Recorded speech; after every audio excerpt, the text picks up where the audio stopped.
Hello. അപ്പോൾ ഇന്ന് എൻ്റെ മണിക്കുട്ടിയുടെ ബർത്ത്ഡേ ആണ്. ആദ്യം ബർത്ത്ഡേ കുട്ടി അവിടെ വന്ന് നിൽക്കുന്നുണ്ട്. അപ്പോൾ ചെറിയൊരു ബിരിയാണി വെക്കാം ആ ഒരു തയ്യാറെടുപ്പിലാണ് കേട്ടോ. അപ്പോൾ ഞാൻ സംഭവങ്ങളൊക്കെ അരിഞ്ഞു. അത് കഴിഞ്ഞിട്ട് നമ്മൾ അണ്ടിപ്പരിപ്പ് മുന്തിരിയൊക്കെ നമ്മൾ നെയ്യിൽ വറുത്തെടുത്തു. പിന്നെ നമുക്ക് ബിരിയാണി വെക്കാനായിട്ടുണ്ട് മസാലയും കാര്യങ്ങളൊക്കെ നമ്മൾ സെറ്റാക്കിയിട്ടുണ്ട്. പിന്നെ അരി കഴുകി നമ്മൾ മസാലയും കാര്യങ്ങളൊക്കെ ഇട്ട് ഞങ്ങൾ തിളപ്പിച്ച് വറ്റിക്കുക ചെയ്യാം കേട്ടോ. ചിലർ ഊറ്റാറുണ്ട്, ഞങ്ങൾ വറ്റിക്കുക ചെയ്യാറ്. 2 ഗ്ലാസ്സിന് 4 ഗ്ലാസ് വെള്ളം ആ ഒരു രീതിയിൽ. അങ്ങനെ ബിരിയാണിയൊക്കെ നമ്മൾ പെട്ടെന്ന് സെറ്റ് ചെയ്തു കേട്ടോ. അങ്ങനെ ബിരിയാണി കാര്യങ്ങൾ. അടുത്ത ടാസ്ക് നമുക്ക് എന്താണ്, പായസം വെക്കണം. പാലയുടെ മിക്സ് കൊണ്ട് പായസം വെക്കണം. അപ്പോൾ ഒരു 1.5 സ്പൂൺ പഞ്ചസാര കാരമലൈസ് ചെയ്ത് പിന്നെ അതിലേക്ക് കുറച്ച് പാൽ ഒഴിച്ചിട്ടുണ്ടായിരുന്നു. ഒരു 1.5 ലിറ്റർ പാൽ.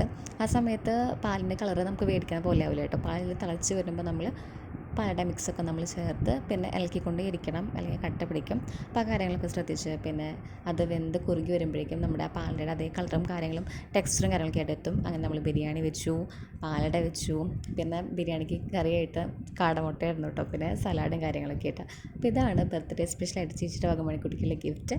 അപ്പോൾ നിങ്ങൾക്ക് എല്ലാവർക്കും ഇഷ്ടപ്പെട്ടോ? അപ്പോൾ എൻ്റെ മണിക്കുട്ടിക്ക് എല്ലാവിധ ആശംസകളും നേരുന്നു. അത്രയേ ഉള്ളൂ ഇപ്പം ഇന്നത്തെ വീഡിയോ.